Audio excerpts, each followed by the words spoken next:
Hi everyone, welcome to Coaches on the Couch. Today we have with us a very special guest and her name is Ahlam. She has over 27 years of experience as an economist. She has represented UAE across the globe with the UN. She is the entrepreneur who owns Emirates House of Training and Consulting, and she has helped businesses improve their soft skills as well as leadership skills. So, with that, let's go to Ahlam and let's have her talking.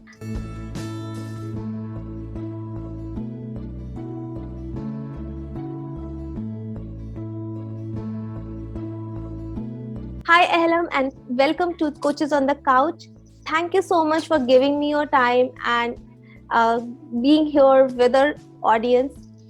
So, Ahlam, I would give the stage to you, and with that, please introduce yourself, and the stage is all yours.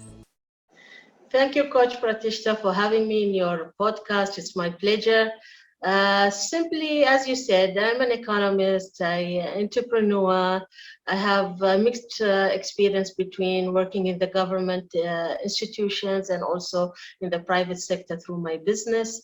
I'm mainly at the moment focusing on enhancing my doing coaching skills, parenting, as I'm trying to, through my business, the Emirates House of Consultancy and Training, to enhance the parents' skills in order to build the young generation in a way that they can contribute to the economy of this country. So, Coach Ahlam, I think you have done you're doing a really noble cause. You are representing women across the globe. You are working with the UN, and then you are also helping parents become better parents. So, tell us a little bit about your journey. How you moved from an economist place to a representative for the women. Okay, see, to be honest, when I first graduated from secondary school, I didn't have a clue of what I want to study, which is the one of the causes that I'm trying now to help the young generation, the students, to know what is their passion and what to study. So my parents and my father recommended me to study economics. And at that moment, I had no clue what is economics and all that, but I did it. And then when I graduated, I started to work as an economic researcher. I started as with the assistant researcher and then became a researcher. And later on, I became head of labor market studies in the entity that I was working. After that, working as an economic researcher for maybe 4 to 5 years, I was seconded to another organization. They wanted me to work for women issues. It was a major career shift, which I didn't have in my mind before.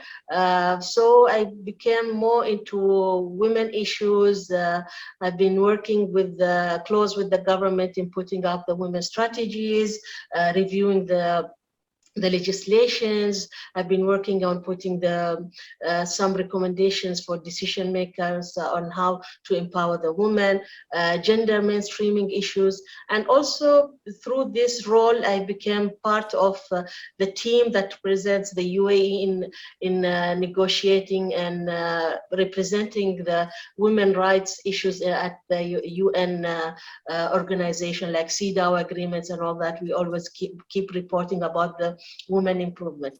So from this combined experience, but before that, when I graduated, I started the Emirates House for Consultancy and Training as an economist, where the idea is to help the young entrepreneur to start their own business by providing them and helping them to do the feasibility studies for their projects. Later on, I added the training aspect to give some training programs for individuals and also for the government. As I've been working with the women issues, established maybe now 1998, so we have more than 20 years experience in consultancy and training. I found out that many of the skills that organizations request us to do training for their staff, there are more soft skills there where I believe they should have been brought up in the children since they were young, and they've been practiced in their daily lives. Like when we talk about time management, or maybe we talk about communication skills, or public speaking, or leadership skills, and all that, working in team. I believe that these skills should be raised and become a habit within the child since he's young. That's why personally I found my passion in this aspect. So I started doing the coaching and learning more about coaching techniques so that I can coach one-to-one the young generation and enhance their skills, their anger management, their time management, setting up their goals. But I felt again there is a lack, because it's not enough what I'm doing with the kids. It's also the effect of the family, because at the end of the day, I'm staying with the kids maybe 1 to 2 hours, and then they go back home. So if they don't find the supportive environment at home, then whatever I teach them will vanish after 1 or 2 days, because they will not be practicing, because the parents are not giving them the right tool or the right environment for them to practice the tools that I'm giving them. So I started a new journey where I'm trying to learn more positive discipline skills, the parenting skills, so that I can work together with parents and the kids to make sure that if they are together becoming better for their lives. So parents can use better techniques in parenting with their kids, and also doing one-to-one with the kids. So that's why I've changed the line of what I'm doing. And again, when I remember when we talk about women empowerment issues, we talk about, again, having the skills, having the ability to take decision makings and all that. So again, these are skills that we need to have it from early age of our life. I think all of these are very valid points, because a lot of us are still struggling with the anger management, time management. We are complaining that we don't have enough time. And these things should have been taught as a student, as a child. And like you mentioned very correctly, that you can spend as a trainer or teacher or coach, you can spend only a limited time with the students. But when it comes to spending time with the remaining amount of time for the child, the parents play a very major role. So Coach Alam, there was very interesting point that you talked about, that when you were a student you didn't know what you want to study, so you started doing it because your father told you to be an economist, to do something with economics. What would you have done differently if given a chance now? Honestly, when I think about it, at certain stage, I thought maybe I wasted my time doing economics. But now when I look at my accumulative experience between whatever I have studied and whatever I've gained working experience, I think studying economics helped me in the point of view strategic thinking and Hmm. planning, because when you study economics, you learn about analyzing the things, the data and all that, seeing the big picture. You're talking about microeconomic and macroeconomics. So I wouldn't change my career or my academic, but maybe if I had the chance to do something different, is that I discuss, and this is what I'm trying now to do, is to discuss with my kids from now, what do you want to do? And I try to balance between what they love as a passion, what their hobbies and what skills they have, and how to relate that with the market need. So when because at the end of the day, when they graduate or I graduate, I'm looking for a job. So that's why I'm coming up with a program where I try to provide parents with the communication skills, where they have to listen to their child and have to provide the support, help them to understand what is the market needs, what is the government strategies for the future, and convey that in a clear manner to the kids with discussion, without conflict.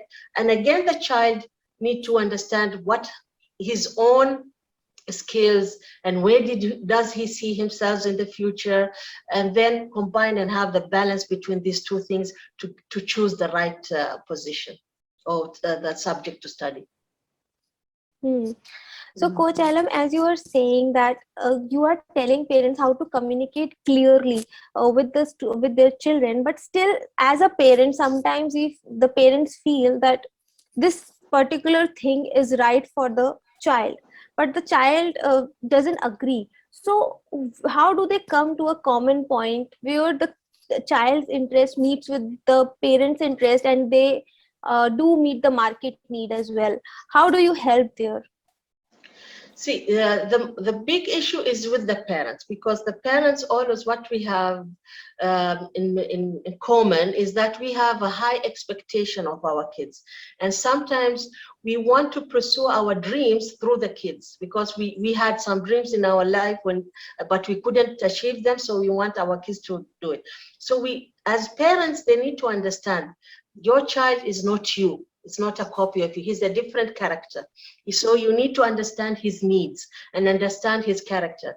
The style that you're using with one of your child could also not work with the other child. Each child has different style of communication. So what we do is that we try to raise and have a aware parent who understand these techniques. He need to understand that it's not about me, it's about the future of my child. And also, if I can, if we as a parent believe that what we see or the information that we have is the right, it's not to give orders or to push the kids to do that. We need to discuss and explain and make them understand why I'm saying this is better than this one. When we have this negotiation, we have a good environment for communication. We listen to each other. Then we can get convinced. I've been attending one of the classes about parenting. Maybe I will share this story. The trainer was sharing a story that a group of parents came to him complaining about their child wants to study aviation, and the parents want him to become a doctor. And they have been always arguing and having conflict. They went to this consultant, parenting consultant, to ask for his advice. So while the parent was sitting in his office and the child was there, this person, the consultant, started talking to his son, to the child, and he was asking him, "Why do you want to study aviation and become a pilot?" And he was explaining and how he is interested and all that. Then he told him, "Okay, if you study this, where will you work?" He said, "In our national airlines." So he asked him, "How many airlines, national company you have?" He said, "Only one." So he told him, "Okay, do you think by the time you graduate, how much this company can recruit?" He said, "Maybe they will have limited jobs. So then what you will do if you will not get a job?" So then the son started to think, oh, okay, this field of study is limited in terms of jobs.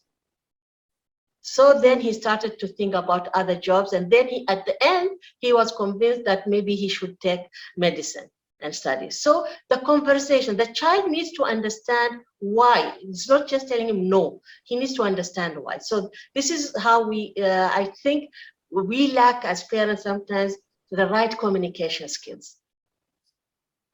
You mentioned a very nice line that I really noted it down. Your child is not you. So many times as parents, we do have an understanding of life, the life we have experienced. And from that point, we are always telling the child what is good for them and what is not good for them. So what could they do differently so that they can get out of their own, their own thought process that the child is different from me? Because though it is easily said, I think it's very difficult to separate the child from you, because we see our own childhood when we see the child. So what can they do differently for themselves so that they heal and they don't see the child for them they don't see the child as them? It's not something easy for a parent to give it out and let it go. So it needs a real determination and from the parent that I want the best for my child and I want to build a good relationship.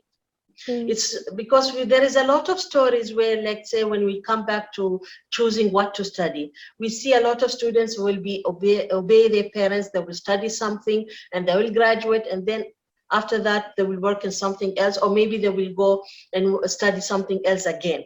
So it's a Mm. waste of time.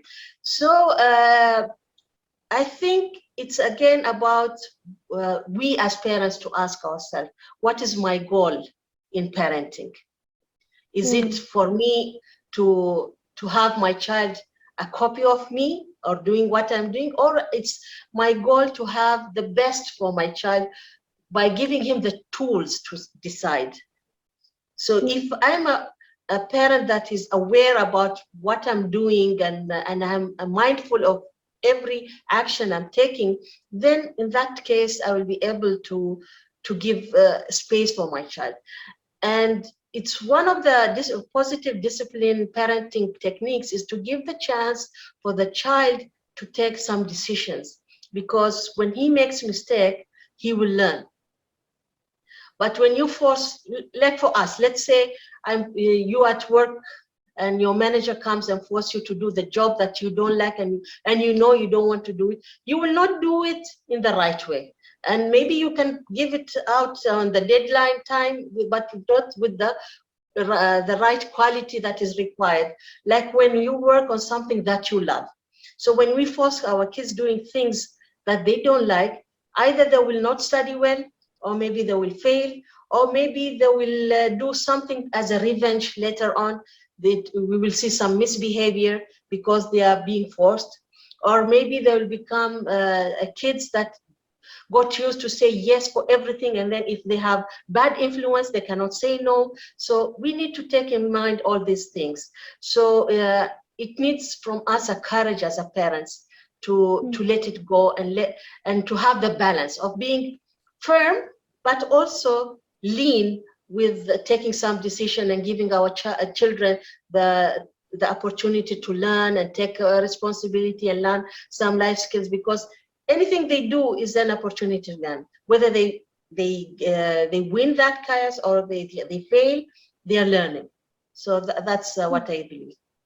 So, Coach Ellen, whatever you are saying, I feel it is coming from a point of real experience, because when you were talking, I could remember, like I had a friend who is like now in his 40s, but he's not talking to his parents at all, because as a child, he was left alone, or he was not allowed to take his decisions.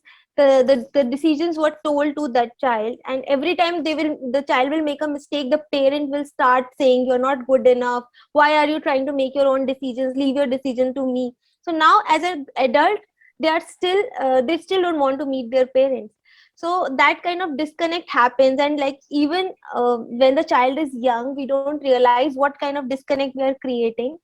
But when Mm. that same child grows up, then you don't have that kind of connection with the child, that kind of long term bond, the loving Yes. bond is missing. So it has to start as a child, so that we can have a holistic growth of the child. So Coach Elam, you mentioned about your program that you are offering for the parents and the students. So would you like to share with us how what this program is about, and how anyone who is listening to this can join your program? Okay, so as I told you, from the Emirates House for Consultancy and Training, we started doing training programs for the adults. But Hmm. after 20 years, I found out that all of these programs are soft skills that we need to raise them in the kids. So I have a program that's called Future Builders for the young generation from 8 to 18, where I try to help them combine between the coaching techniques and training and different programs that I've learned to help them to have self-awareness, have time management issues, build positive habits that will help them in their life. Help them in like how to have time management for studying and preparing for school and exams and all that, and also to how to choose the right uh, qualification to study for the university, and what the skills that will be required at university, because when you are at school is different than when you go to university, especially if you will go abroad to study. Then you will have to be more self-dependent, especially financially, and many other issues. So I try to see what is the main skills, and from time to time I put up like a survey asking parents what skills they want in their kids, and I come up with a training program for them. That doesn't mean that we are not dealing with the adults. No, we are still having training programs like leadership programs and other programs for the adults. But this is the line that me personally I do the training in, is the working with the kids, because also I find that I have some childhood maybe memories that I enjoy working with kids. I have fun, and to listen to them, it's a little bit, it's more joyful for me. So I enjoy working with kids. And for the parents, I have a program where I teach them the positive parenting skills through coaching again. And also, I've started a joint venture with my colleague called Sahar, which is the Family Lounge, where we give more parenting coaching sessions and quality time between parents and the kids. We bring them together and they sit and they have like open discussion under our supervision, and then we notice what the gap is there, and then we give our recommendations. So this is what exactly we do at the moment.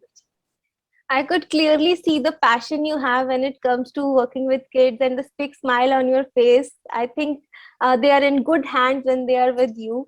So, Coach Ahlam, so you have a program for the students as well as for the parents. So, if any child is saying my parents are not listening, you should go to Coach Ahlam, and she'll ensure that the parents know and then they understand how to listen to you. I will share your links in the comment box, in the description box, so that anyone who wants, they can connect with you and follow you on Instagram and on other channels. I really like this concept of family launch, and I also know that you are also doing a program that is specifically for kids, which is like known as Abacus, where the children, like a lot of children today are having like they're fearful of maths, but you mentioned that with Abacus they will be able to do maths quickly. Would you like to throw some light on that? How is this program happening? Yeah, in the Future Builder line, the one is dedicated to the children. I try to from time to time to update the training programs that we provide.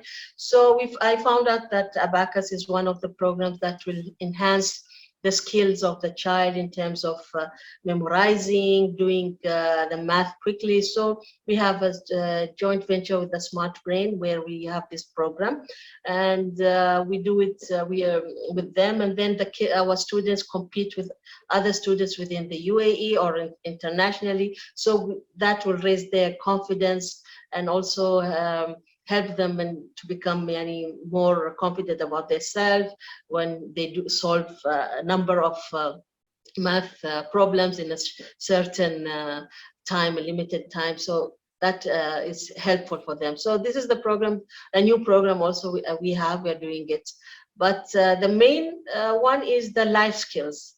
I went through the UNICEF as a reference to me to see what are the life skills that is required for kids. So when they are listed a number of skills like leadership, communication, emotion management, how to control your emotions and all that, to express. So time management. So these kind of skills are the basic of the Future Builders program, and I do them like one-to-one, or sometimes I do them as a group coaching where I get a couple of students. And also I try to combine games within because when you're dealing with kids, you cannot just be giving them information and all that. So I combine between games, coaching techniques, questions, I ask them to think and analyze themselves. But also I try from my coaching sessions with the coaching ethics that if I notice that it's something to do with the family, I will convey the message to the parent indirectly without losing the confidence between me and the child, because the parents need to improve something maybe. So I will hint them that there is something you need to think about it. So that's how we work. I think that's important. And what you are saying about gamification and coaching. So, I would like to understand how coaching actually helps a person, because a lot of people are not aware of what coaching is. They mix coaching with training and consulting and other things. So, when it comes to coaching, I would request you to throw some light on how coaching is different and how it helps the students.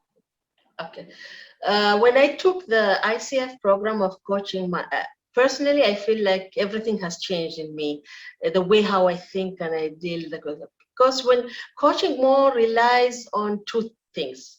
One is the questions, throwing questions to your clients and asking them to think about these questions to get the answer. So because we believe in coaching, the answers are within the person himself, but maybe he's not able to see the answers or the right decision to take, but throwing deep questions will enlighten and will make the client reach to the aha moment and say, oh, I should have done this. So, and this is why the difference between coaching and training. In training, we give just the information, the knowledge. And sometimes I will sit with the trainer, I will listen to the program, he'll do a 1 hour, 2 hours presentation. After that, I don't remember anything. I will forget it after a while. But when I implement that by throwing question and see, okay, how can I change my life about that skill and think what I'm doing wrong now and what can I improve and what challenges I will face in my pathway, and so how can I have alternative and all that. So when I have that inner deep analyzing things and questions, makes me more committed and makes me understand, and the information stays in my mind for a longer period because there is the interaction. So that's why I found that when you do coaching, it's more effective than just giving information. Okay, and the other important element in coaching is listening. The good coach is that who listens more. So and when I analyze my experience with the coaching between the kids and the parents, the main issue is none of them is listening to the other. The parents will keep talking and giving instruction, and the child wants to tell his opinion, but the parent is not listening, or the other way. So when you give, sometimes the parent or the child, they come with a big, in their mind, that this issue is very big. It's a matter of life or death. But when you just give them a chance and listen and say, yes, okay, so, and what, and how, they keep talking, and then they find out that's something simple. Or maybe they could have handled it in a different way. So that's the difference between training and coaching. Coaching is more a reflection about the client. It's not about me transferring the knowledge. But at the end of the session, I can give some recommendation. And that's up to the client if he wants to take that recommendation or not. I think that's spot on, and this reminds me of the of my mentor, my first mentor, who told me this: the quality of your questions defines the quality of your life. Because at that time I used to ask very vague questions, and like he used to say, if you want an answer from me, you must ask the right questions. And like I think coaching is a beautiful art of asking the right question. And then you mentioned about listening, which is very important, because most of us are busy thinking of the answers, then listen to the what the person is trying to say. So I And think it is that's a similar, beautiful thought. if I can add that, it's not only in terms of personal life, even when we talk about the business, when you talk about leadership styles and the problem at work, the main cause of problems between managers and employees, or between the colleagues, is that we are not listening to each other in a proper manner. And even you can use the coaching techniques to, if you want to have any improvement in your institution, asking them, okay, how can we do this job in a better way? How can we meet our deadlines? So just throwing that question will make the other employees to think, and then you can listen, you can get ideas. So it's, I mean, the art of coaching can be, I think it's an art of life, or it's a lifestyle. It should be a lifestyle in everything we do. I think that's a beautiful thought. And with that, uh, I'll ask the very last question. What are your three biggest secrets that you would like to share with us that helped in shaping your personality from the point you started as an economist to moving to a coach? Secrets. There is no secrets, but I believe it is more about habits. Mm. Okay. I'm passionate about learning, and I'm thankful for the COVID, because during the COVID, when lockdown, Zoom became my favorite friend. So I'm from one meeting to another session, training session, and all that. So if you want to improve, you need to always be learning and seeking to self-development.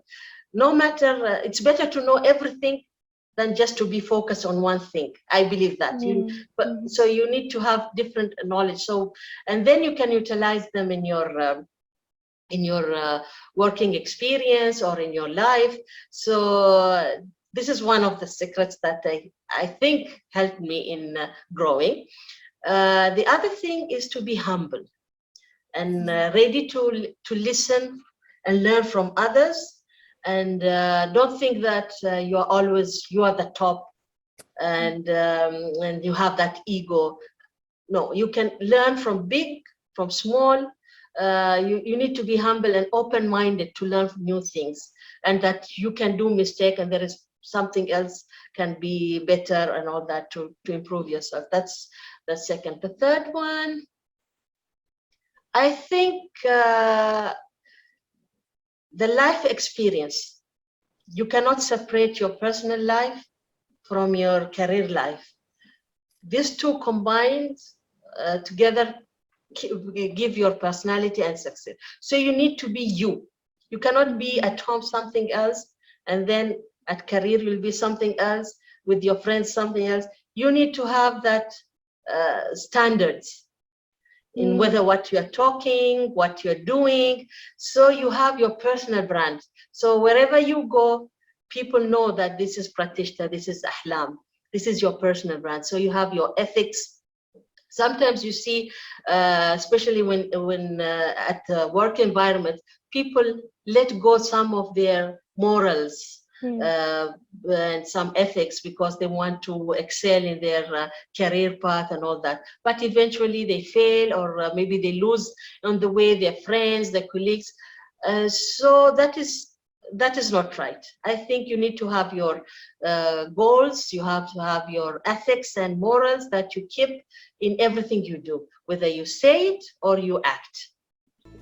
I think these are real gems that you have shared, and I agree that whatever you shared, they are real life experiences that we are getting, and I hope all the audience here who are listening to you learn from it. And I would really say that when you say all these things, I could relate it with you. I know you personally as well. We have been working together for more than a year now, and I see the humbleness in you and your willingness to listen whenever I am speaking. I never see you interrupting me with lot of experience that you have, or showing authority. You are there as a friend and listening, and I would really appreciate that quality. And I hope when I grow up, I also get that quality from you and I remain humble. Thank With you. that, thank you so much for all this mentoring and sharing your experiences with us. With that, thank you so much, Coach Elam, for being with us. Any last sentences or any thing that you would like to share at the end?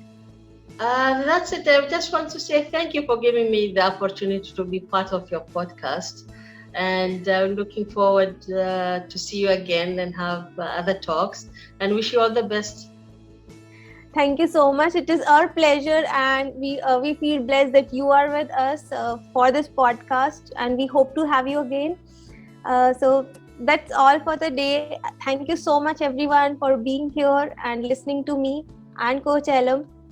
I'll just I'll just pin myself up. So thank you so much everyone for joining us today, and I'll meet you soon with a new guest with some new experiences with Coaches on the Couch, where we'll bring to you different coaches and their journey of life. See you soon. Till then, stay awesome and stay blessed. Thank you.